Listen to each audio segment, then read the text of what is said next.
Welcome back, ladies and gentlemen, to another installment of No Place Like Homaha. I'm your host, JD Wonder, alongside Mikey Love, because Nick still hates us. He's not on today. Mikey is also wanting to get off pretty soon to watch the Bengals lose again. So Okay. we are right, welcoming in Jared Jones. Jared, again, Mikey, you want to give a little brief introduction of our guest here, and then we'll kind of kick off the questions. Yeah, so obviously, as everybody knows, we're with Jared Jones. Those first listening, he is on camera here with us today. I played against him maybe 1 or 2 years down in the Cornbelt League a while ago, and then I know you coached. You coached there, I think last year. I don't know 2-3 years now. I coached 2 years ago. Last year 2 I years. was with a different team, but yeah. God damn it, my apologies. Anyway, the greatest memory that I have of you in the Cornbelt, you probably remember this. Every pitch or every first pitch of like his very first outing, like for the day, like he would throw it right over the backstop. I believe it was every first pitch. Like before the game, very first pregame or pre-warm-up pitch, that thing was going over the backstop, just somewhere.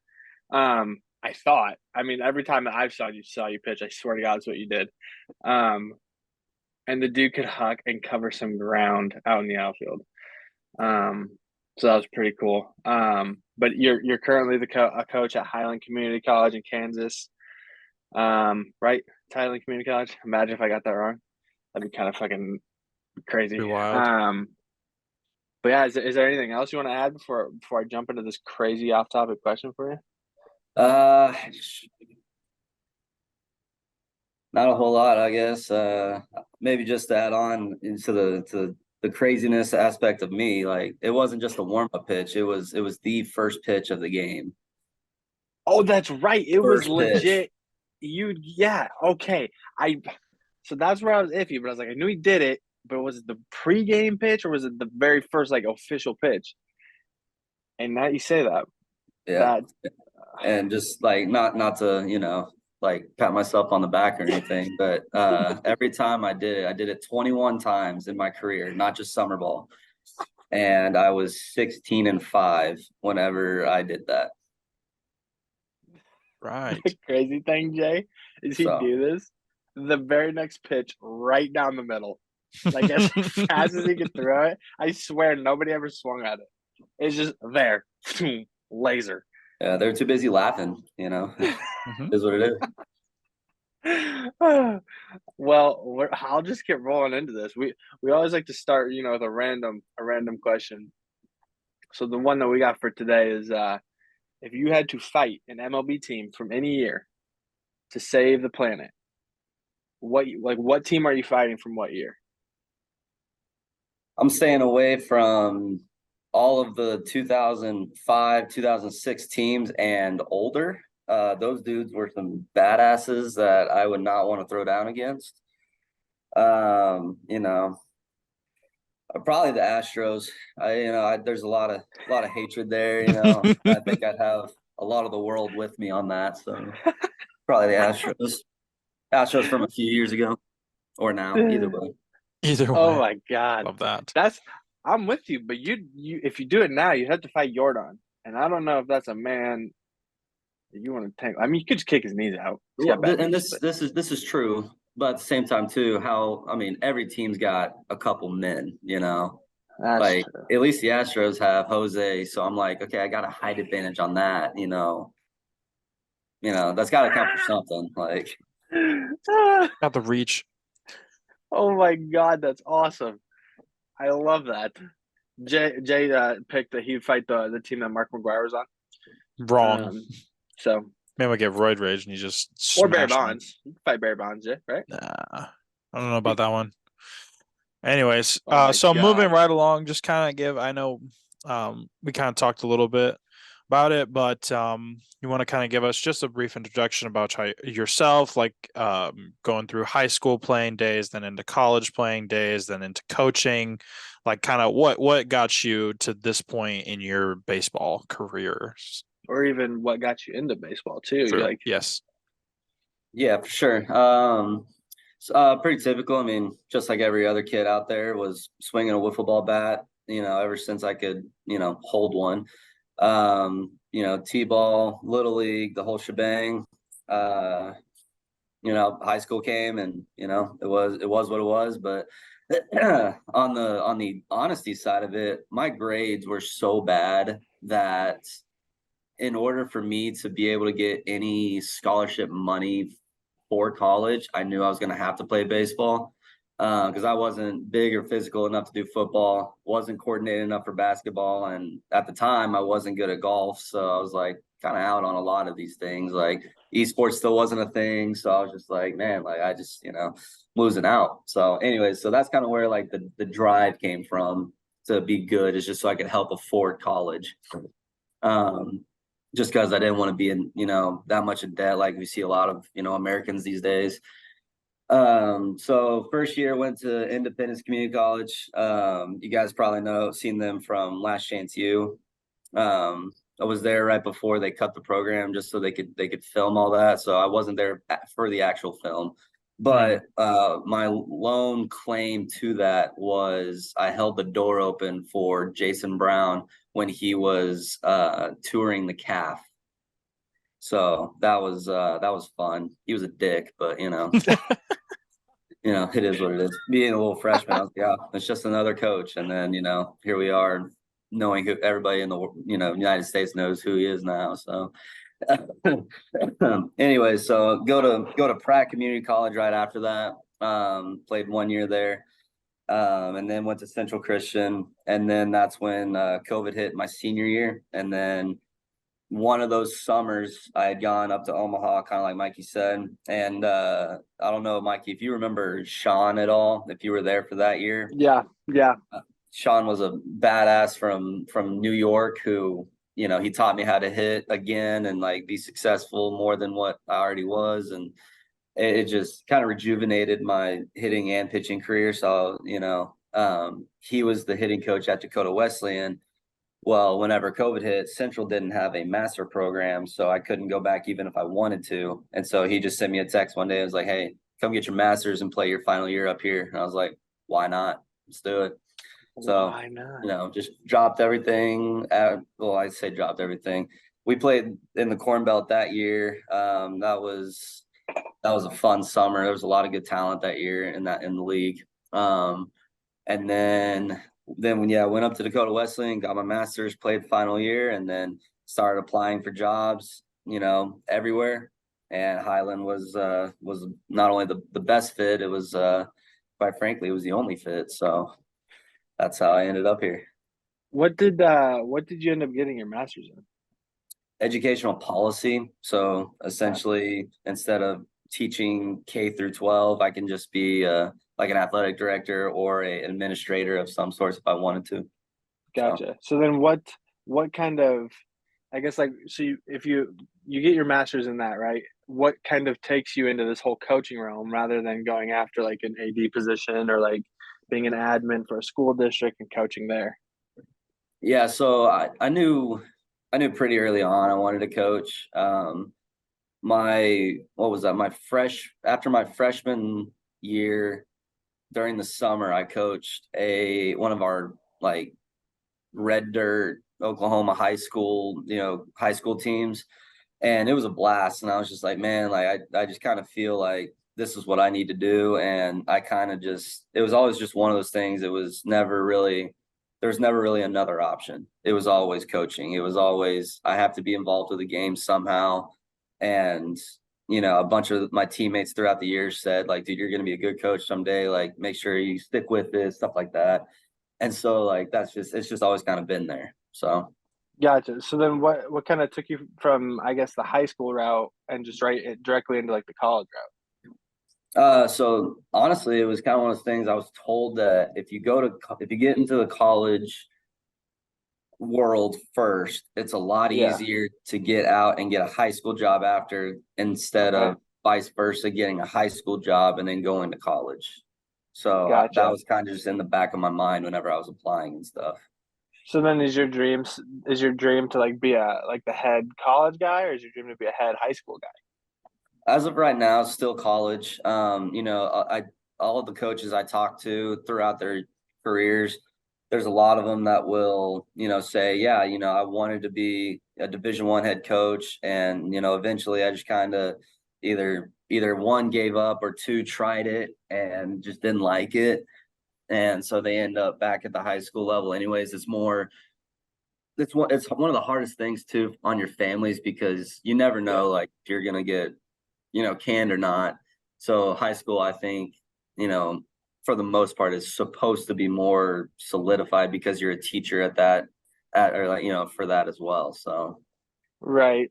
Do you think then, well, so one, like you stated, like college, it's probably easier to go into college and then down to high school, like if that's the path you want to go.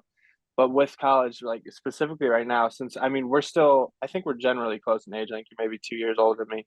Do you feel like a connection with the guys that you have now, just being, semi close in age with them? Or like are there some kids that maybe look at you and they're like, yeah, I'm not gonna listen to you because of how like young you are?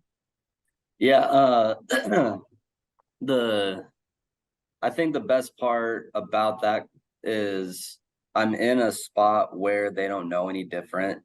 Mm, Like the kids that come in, they're like, yeah, it's a young coach, and I don't know if you remember me or not. I'm very energetic. I am, yes. I'm wired. I'm everywhere at Yes. once kind of guy. And so a lot of the freshmen and sophomores too, they relate to that. It's like, they know that I want the best for them. Like I'm not here to just BS them, for my, just to hear me talk. Like, it's always the goal, right? You always are looking to improve, not only as a coach, but the players, they come here to go to that D1, D2, so if they're not here wasting my time, I'm not going to be here wasting their time. So I don't think I've had anybody yet say that they're not going to listen to me. Um, I think I've earned that respect, in all Yeah. honesty, but I also don't demand it either. It's kind of it's a mutual thing. Like I said, they come to work and I come to coach, and we both benefit from it. So Yeah. That's pretty cool. I know. So like JD and I, we're coaches as well. Not definitely not at the level that you coach. We just coach a little reserve high school team here in Omaha, but um, it's definitely interesting and kind of fascinating to hear like your side of things, like you dealing with super young men, and then we're dealing with kids that don't even know how to drive yet, like they haven't even taken a learner's permit test. yeah. Um, So I know there's two different levels. Like the kids that we have are totally different in terms of maturity than what you have, but it's also kind of cool to hear like your side of things as well. Yeah, so kind of going along with that, when recruiting a guy now, so we talked about just like the players you have now. So when recruiting a guy, bringing him onto your team, what do you kind of look for in your recruits? So I think the biggest thing to look for first is athleticism. Like a typical showcase, and I'm sure you guys went through plenty of them as players as well. You've seen plenty of them. A typical showcase, they're going to start off by warming kids up, running a 60, and then after that they'll transition into playing catch, and then doing all the outfield, infield, catcher throwdowns with BP afterwards. So the first thing that I get to do, excuse me, the first thing I get to do is watch them warm up and run a 60. And if I can see that they, don't really run fluidly, I can kind of get the indication that they're not very athletic, or at least they're just not a good runner. And then we fast forward, and then it's kind of one of those things where, like, if anybody jumps off, then obviously we look at that guy first. Like, a guy pops off a 6'6", 60. It's like, okay, this kid's probably going to be an outfielder. Like, let's see, what he's got from the outfield. So then obviously his name is the one that I'm looking at, making sure I pay attention to more than anybody. And then, above all else, just the smoothness of an infielder.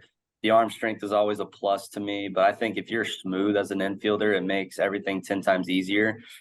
Um, there's a lot of guys that try to be infielders that aren't, and they're just not, sometimes it's just not there, but, at the end of the day, I'm a hitting coach. I'm looking for hitters. I look for guys that, I'm not too big on the launch angle. I'm not too big on home runs. I'm big on, hey, what's this guy doing to get on base? Like, what what's his mentality, how's he going about it, what is he doing to help benefit his team offensively.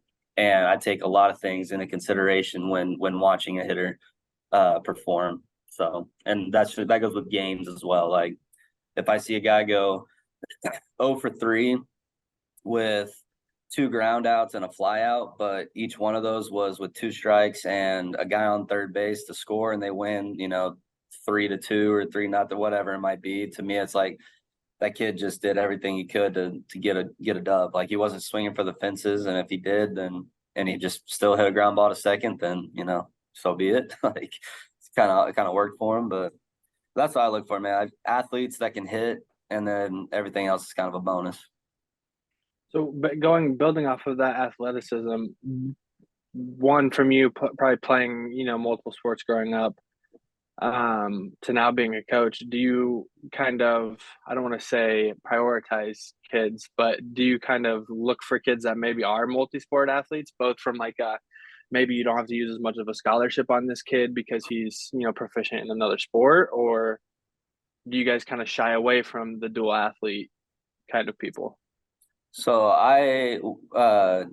we love dual athletes. To me, there's certain positions on the field that make that a player will be better if they play a different sport. So the best one I can think of is if you're a wide receiver in football, like a true outside receiver, not a tight end, but a true wide receiver, and you need to be in the outfield because you're used to just tracking down, anything that's coming your way. You're supposed to do whatever you can to catch that ball. And that's what it says for me for outfielders. First basemen, to me, need to be basketball players.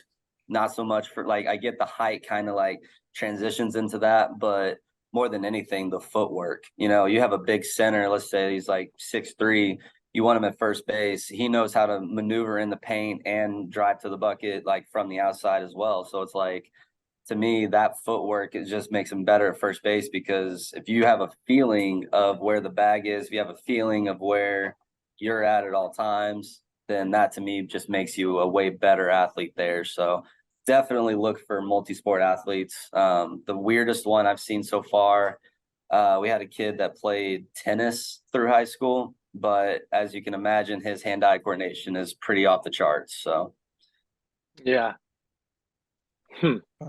I feel like especially now, a lot of coaches have even expressed like, yeah, like dual athletes or multiple sport athletes are good. Like it's great for the kids' development as well as like for them to be proficient, super athletic, kind of like what you guys are looking for.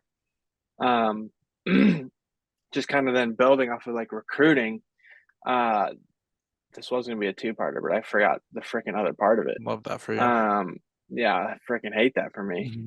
So obviously like with the NIL stuff, that's kind of exploded on the scene, especially at the NCAA level. I remember the other part. What like has NIL like impacted you and your recruiting?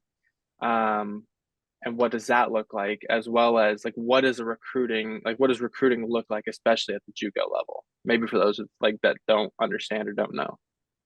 So definitely the NIL hasn't really hurt us as much. I mean, I think I've heard of like 2 colleges that might have NIL deals as a JUCO, but it's really not affecting our level at all, which I mean, I think is awesome. I don't have to worry about losing a kid to another program because they're paying him, $1,000, $2,000 under the table, or getting him a car or whatever it might be. Like, but on the recruiting aspect of it, we look for guys that are, in my opinion, D2 or D1 ready.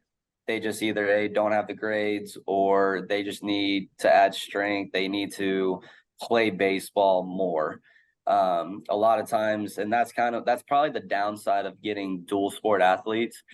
If you got a guy that plays football, baseball, and the entire fall he's dedicated to football, well, all of a sudden in college, especially at our level, since you get all those games, one, they're not used to that. So they not only get 10 times more reps, but they actually get in baseball shape now instead of football shape, or whatever the sport might be, So it's kind of one of those things where, we go recruit those athletes that we can see all the tools are there, and all we have to do is not only develop them, but get him more reps, get him in the weight room, get him to understand a few more clicks of, what maybe he needs to do offensively. And then, we kind of, I don't like the word projectability. I think that any kid can be projectable if you work with them the right way. So to me, yeah, I guess we're looking for a projectable athlete, but at the same time, we're looking for dudes that, want to come in and play and win. Like, that's also the great part about being a dual sport athlete. Like, how tough football kids are? Like, you get that mentality on a baseball field, dude. If you had 9 of those every single day starting, like, I don't think you lose very, very often as long as you, go about your business the right way. That mentality in itself is just like, that's killer. Right. Yeah. I mean, yes. I don't know what I was going to say there, to be honest with you. Yes. I'm just going to stop. I agree. Yeah. So Oh. kind of moving on from that and talking about like mentalities, stuff like that. What has changed in kind of your mentality from when you first started coaching to now, or maybe even as a player, then transferring to a coach? Like, what mentalities have changed for you? What have you seen work? What hasn't worked? That kind of stuff. Yeah. I'll say before anything, like, definitely the player to coach. I've noticed so many more things that I never even thought about as a player. Like, there was one time in my career where I got benched. I wasn't playing bad, but I wasn't, blowing up or anything. And I got benched for a game. And I was like, I was just pissed. I was like, why am I not in the lineup? I haven't done anything bad. Like, I'm not doing my best, but not doing my worst either. I'm still like providing for the team and all this kind of stuff. And, it took me, 3 days just to get over it. And then even then I still kind of like latched onto it and let it hold me back a little bit.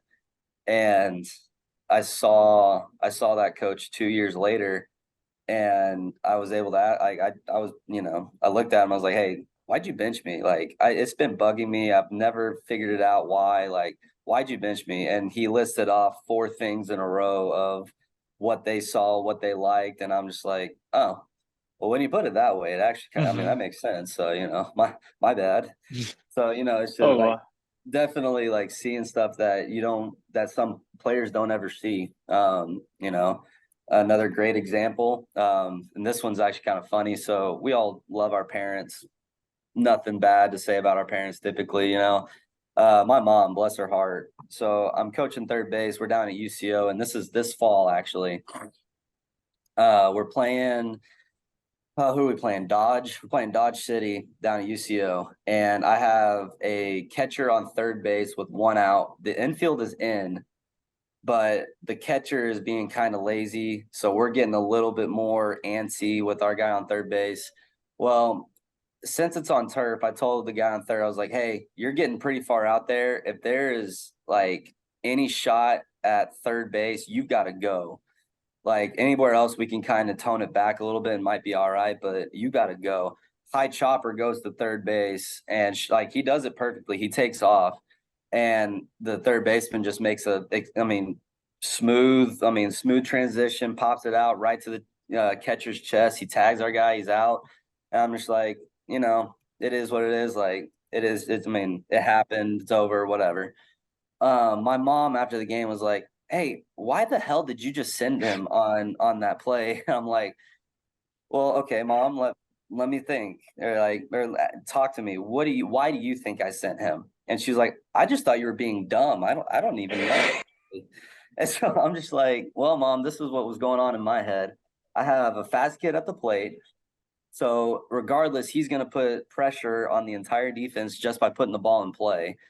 And even if the ball doesn't go to third, I can shut my guy down, or at least make them think about that he's going to go.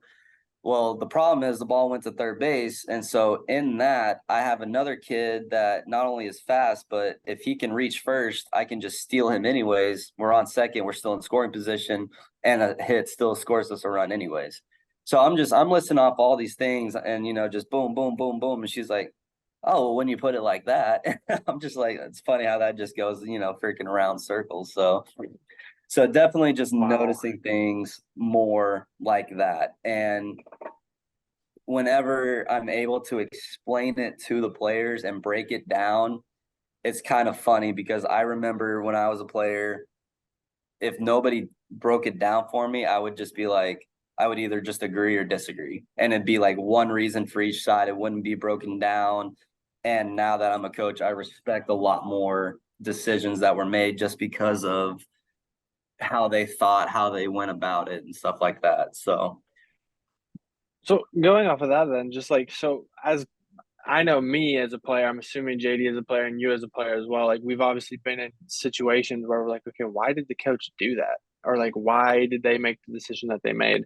How would you recommend to a player to like go to a coach and be able to ask that question without the coach feeling as though he's like threatening or not threatening, but questioning his motives, things like that, so that doesn't come off hostile or hurt the player in any way? so biggest advice I can give, I would say two things. One, timing. If you pull a guy to pinch hit, or if you pinch hit for a guy and he comes right over after, let's say it doesn't work, it's baseball, shit happens, right? So if it doesn't work and the kid comes over and either mumbles something under his breath or he walks up to the coach and says, "Why did you pull me right there?" That's pretty bad timing, dude. Like, we're trying to win a ball game, and I could list off 10 reasons possibly why I did it, but that's not what we're concerned about right now. Because then that to me says not so much the motives part, because I don't care about that. I'm gonna coach how I'm gonna coach. Like, we're all gonna coach how we want to coach, regardless. But more than anything, it's just, to me, that says this player is kind of selfish and thinks that he was the best option, not looking at the bigger picture. He's kind of looking at the corner of a painting instead of the whole entire painting, So definitely the timing is the biggest. Attitude is the number one reason I would say kids and coaches clash. I was terrible about this. My attitude was horrible in college, and I've apologized to many, many coaches for how bad it actually was.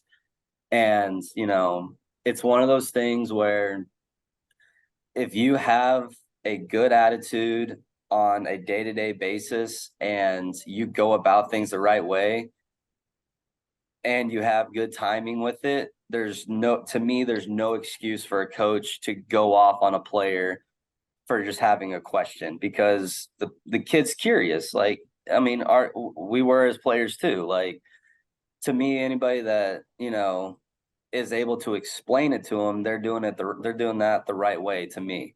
Like, hey, you know, you hadn't been seeing lefties very good. You were 0 for your last 10. They brought a lefty in. We wanted a right-handed bat.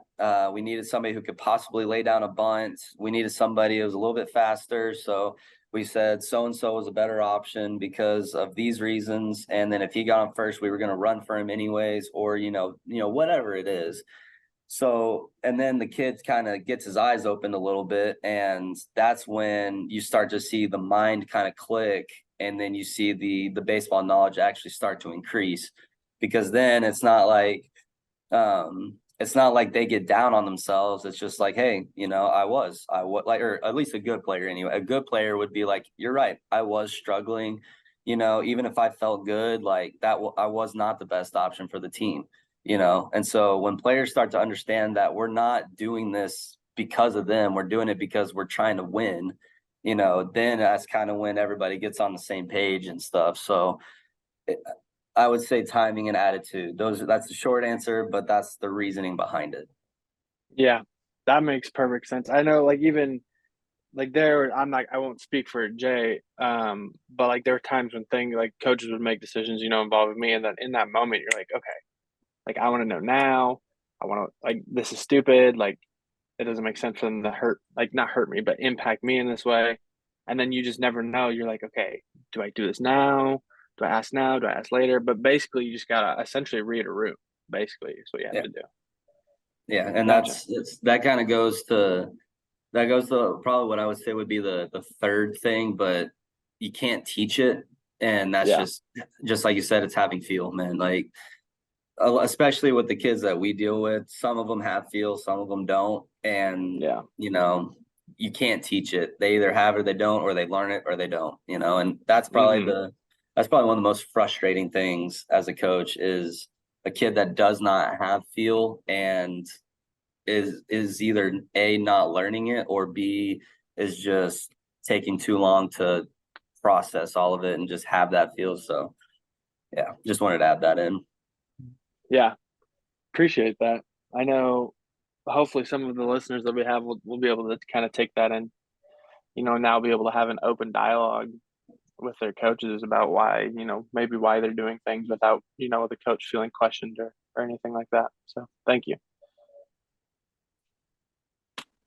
Jay, I So have talked for a while. Do you want to say anything? no, I'm just trying to like process all of it. That's usually what happens Oh, whenever we do like these interviews. Like I'm just kind of a sit back, listen type person. And I love, ooh, especially, yeah, Jared going into detail about it. That's what we go for. So kind of then looking on. So then kind of going back to you as a player, playing at Central Christian College, Dakota Wesleyan, and then coaching now. Um, Looking at now the aspect of school. So we kind of talked about, mindset from playing, coaching, all that kind of stuff. Now looking at the actual kind of school stuff, what's the biggest kind of difference? Just kind of calling back as well, from a 2-year and a 4-year kind of college or university. So I think more than anything, obviously 2 years are not as big as 4 years. I mean, it's probably one of the biggest reasons that we get recruits to come to JUCO because there's nothing really to do other than focus on school and baseball and develop in those areas. So um the biggest thing for me is the kids understanding how important either of the levels are, but especially if you go with the junior college route, how important that first year is to get set up for the rest of your college career, and then the rest of your college career to set up the next 40 years of your life. Like we call it the 4 going on 40. Like if you set up your 4 years of college, or 5, or in my case 6, whatever it was, if you use that to set up the rest of your life, man, then obviously you did something right if your life is turning out the way you wanted it to turn out. So you know the JUCO level kids come in not realizing how important grades are, and whenever we say, well, yeah, I get it, you're not a school person, but you still need a degree to go do some work. You still need to, if you're serious about baseball, you need to take your grades seriously. So a school that could come along later on is going to be interested in you because you qualify for those grades. Like we have a kid right now who's getting looked at by a really good D1 program that his grades are phenomenal, and they literally said, yeah, like we're looking at you because yeah, you do throw 90, but your grades are also off the charts. So that makes you way more attractable to us because that means we're not going to have a problem with you. It's just like it levels so many trust issues because I mean, if you think about it, like all 4 years, if they take a JUCO kid, like I mean, they're taking a chance. It's just like any other kid, that's, yeah, you have a more developed and mature kid for the most part, but you still don't know if that kid is not the best academically. Like you don't know what you're getting. So it's still a chance that they have to take. And if you show them from the get-go that you mean business, that just sets you up for, again, the rest of your 4 years and then the rest of your life after that. yeah. Just so then kind of building just off of 2-year and 4-year schools, both you having personally gone through transferring from a 2-year to a 4-year and like that whole process, as well as being a coach, like what does what is the process of transferring from a 2-year to a 4-year, and like what conversations do you have with kids about it and like coaches and stuff? Yeah, so whenever I went through it, it's pretty simple to go through. Because 4-year coaches are allowed to reach out to our guys as long as well, I guess they're allowed to no matter what. So the 4-year coaches reach out to our guys, and what we've gone through for the past 3 years is coaches have done it the right way. They've reached out to the kid if they like them, but then they also reach out to us as coaches, and they're like, hey, what can you tell me about so and so? And then the kids go on visits. It's just like high school. Like, I mean, there's the same exact way that you go about it. It was the exact same whenever I went through it. Central asked me to come on a visit. I liked it. I liked what they stood for. It was a good fit for me, and I knew I was going to play. So I was like, yep, let's do it, And so that all kind of just makes it easy, and it's so much easier to go that route than, in my opinion, be a freshman or a sophomore that's going to a 4-year that's just going to either sit or possibly not make it due to how hard the school might be. So does it, like, how do you let so like say you come in as a freshman, you're not a fan of the school or whatever, how do you go about letting other schools know potentially that you are wanting to move, next year? And like, how do you, like, is that a conversation you have to have with your head coach and be like, look, I'm happy here and I'm looking to move elsewhere? Do you have any recommendations? Is that, like, what's that stuff like, conversations like? So it kind of varies on the actual conversation. It varies with the coach. So like my first year here, we had a kid who was from a different state. He was a little ways away from home, even though it still touched Kansas, they were still, opposite sides. And he just said, like, coach, I miss my family. I got to go home. Like, this isn't really it for me anymore. I don't have, it's not what I thought it was. And so the conversation we had was, well, like, something that we have never seen before is how bad mental health is these days. And so to us, it's like, we've got to get this kid help because, yeah, we'd love to have him for baseball, but at the end of the day, like, it's not worth him, being one, depressed, or two, just mentally unstable if he were to get to that level, So we call a couple coaches in the area. We might give them some suggestions. Yeah, that's how we go about it. Gotcha. Now, on the flip side of things, if it's a kid that just says, he doesn't like it and he wants to transfer to like a rival school, then that's a little different. We're just kind of like, I mean, I guess, but you chose us over them originally. Like, we got to get back to that feeling somehow, some way.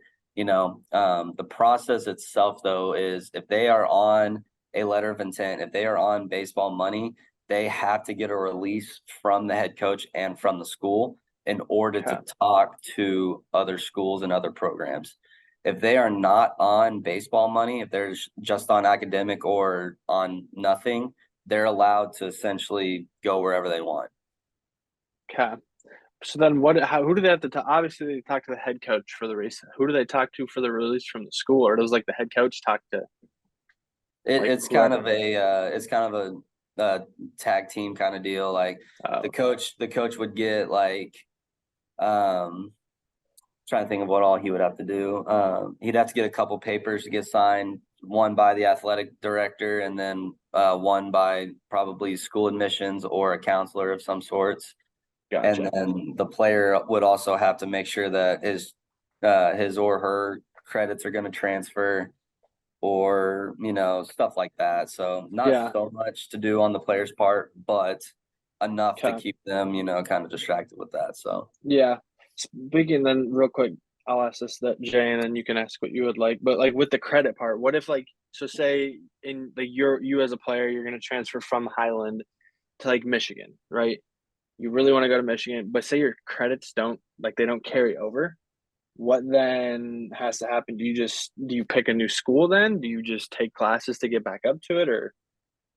Yeah, I mean, it kind of depends on the person. But that, I will say, that's probably one of the best things. Like, they talk to them beforehand and they let them know hey, this will or will not transfer to our Okay. school. Like, so that's been, very helpful. Kansas, since, like, I mean, you guys know the Jayhawk. Like, the Jayhawk has been around for a while. It's a very successful junior college conference. It's one of the, I argue it's the best in America, but that's just me. I'm a little biased, so whatever. Um, they got on board with Kansas, and they have a 100% acceptance of transfer credits from Kansas junior colleges. So if you're at Highland and you transfer to KU, 100% of your credits will transfer. And then on top of that, the states that touch Kansas also got on board with that. So if you're at Highland and you want to transfer to OU, Arkansas, Missouri, Nebraska, Colorado, any of those, you have a 100% acceptance rate of those classes transferring. Now, Wow. I don't know how far out that does go. I wasn't here for my head coach's first class, but he had a guy that went to Bethune-Cookman in Florida, and he had one credit not transfer, but it was archery. So, I don't know how many bow and arrows are being shot down in Florida. So I guess, you never know with Florida, but but that's really the only one we've ever heard of it not transferring out completely. Typically, everybody's on pretty much the same page, other than like Gotcha. you're probably way out west. California being its own thing, there might be some weird rules over there or something. So Yeah. Okay. So you normally don't run into any problems then with players transferring credits to, wherever they want to go. correct. And even if they take like concurrent classes, if it's like we have a kid on our campus who took concurrent classes through Iowa, and they all transferred in, so he wasn't starting over. Like, he started right where he was at with like his Right. 28, 29 hours or whatever it was. So Yeah. so it works, at least at our school, it works both ways very, very well. Interesting. Very fascinating. Okay, Jay, I'll stop talking. Jared's probably tired of fucking hearing from me for now. You're all good. No, I like building off of that.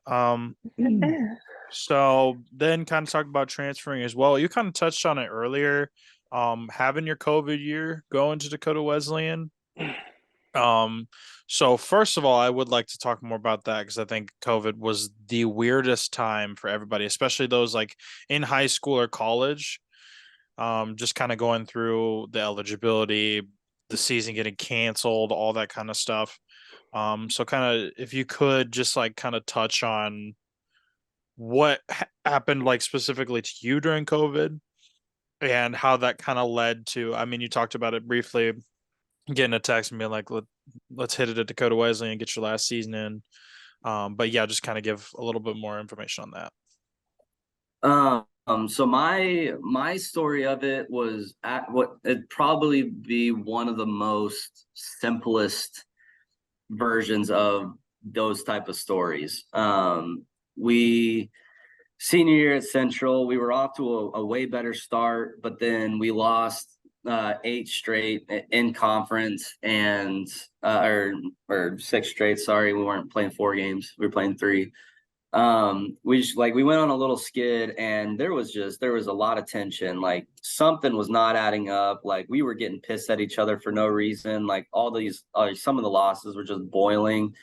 And so we had a team, a heart to heart, like a very, very open and honest heart to heart, and we got on the same page. And there was like, we showed up to practice the next day, and we were like, oh, like something's different. Like, we feel something, like, and I will take this to my grave. Like, I thought we were about to go off. I really thought we were about to bust out on like a 5 to 10 game winning streak of just us playing really good baseball. And 2 days of practice have gone by. We're rejuvenated. We're, back to being a team again. Like, a bunch of us, like the older guys, we're ready for our next conference. And all of a sudden we get a text that says, you need to clear off the field and you need to prepare for your season to be shut down. And we all are kind of looking at each other and we're like, the fuck you talking about? Shut our season down. Like, and because like, of course, me being a senior, I'm like, you're not taking my senior season away. Like, that's not happening. Well, sure enough, it did, it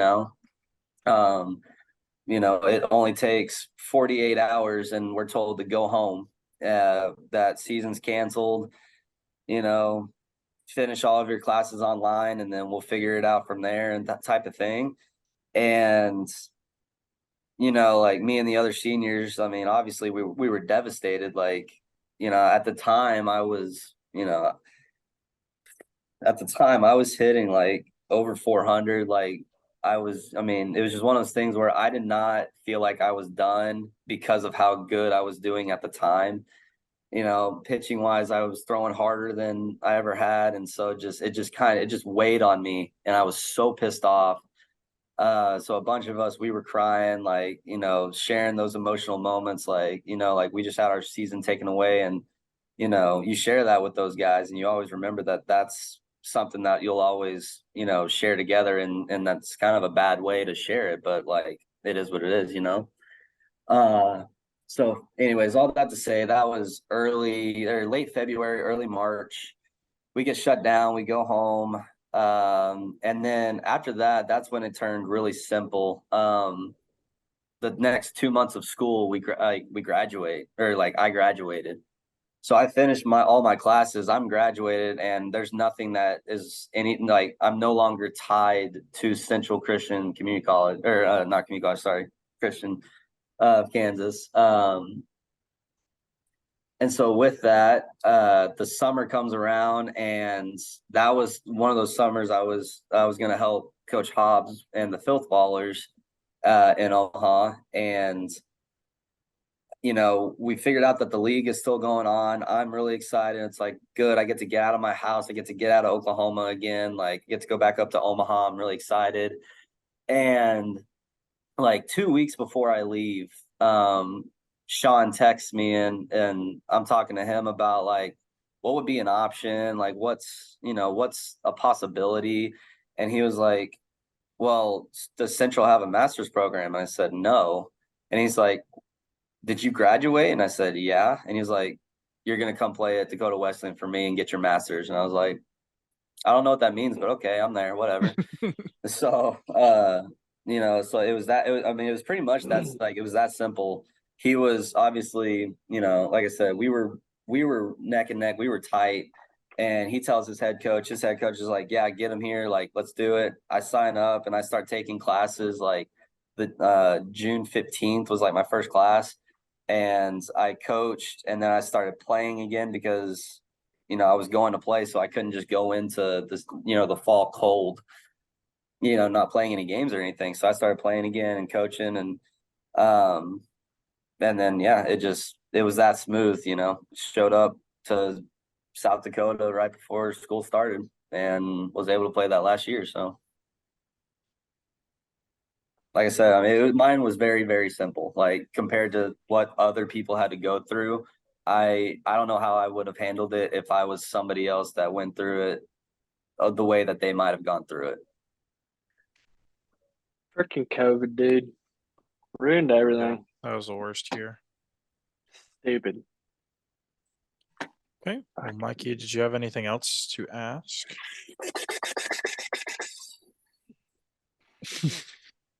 We're gonna let him sit and ponder about it. Yes, no, maybe so. Thinking face on.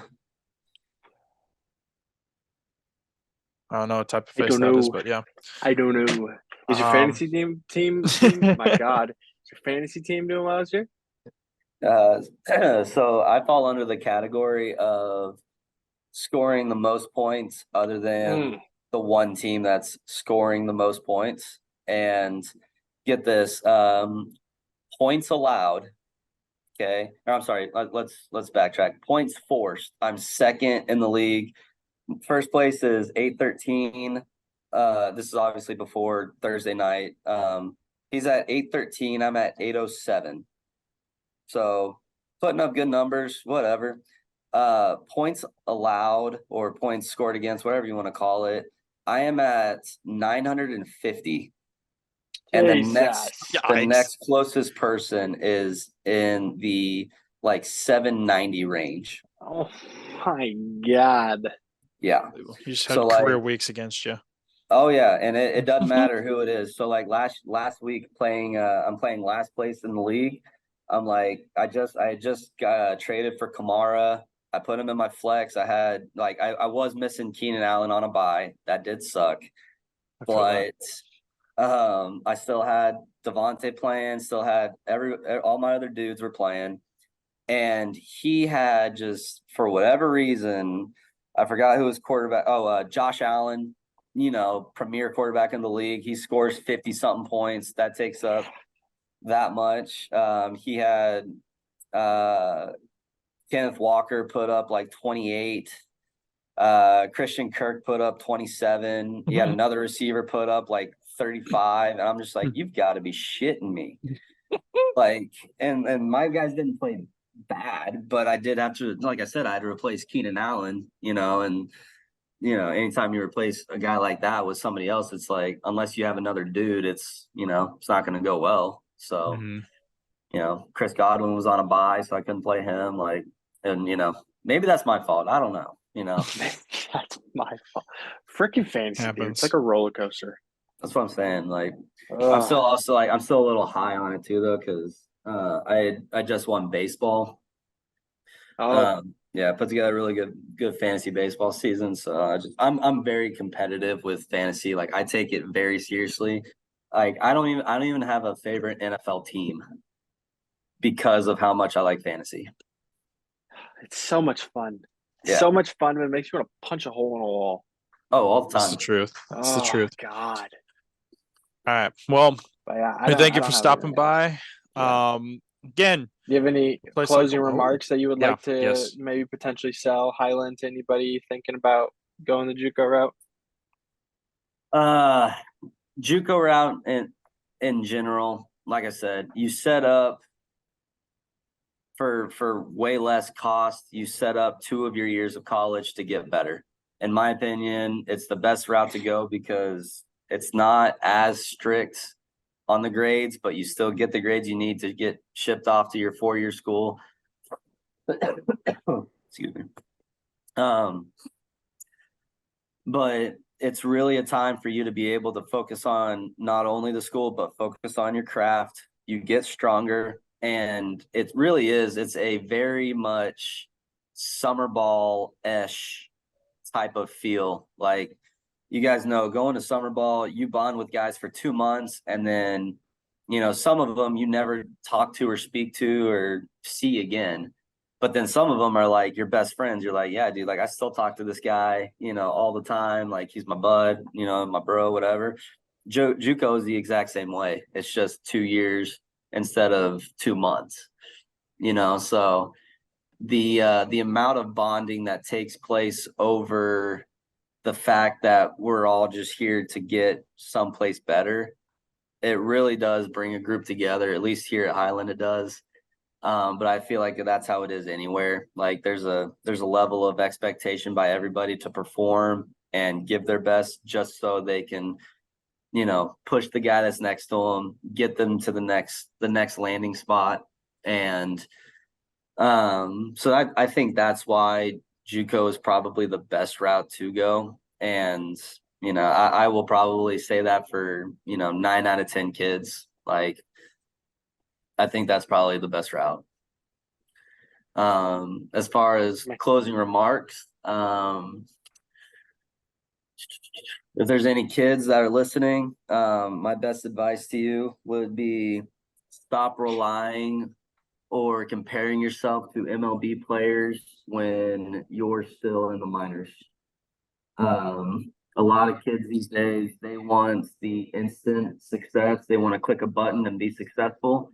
They want to read technology and have it be read back to them to tell them how good they are, instead of actually going out and getting the work done.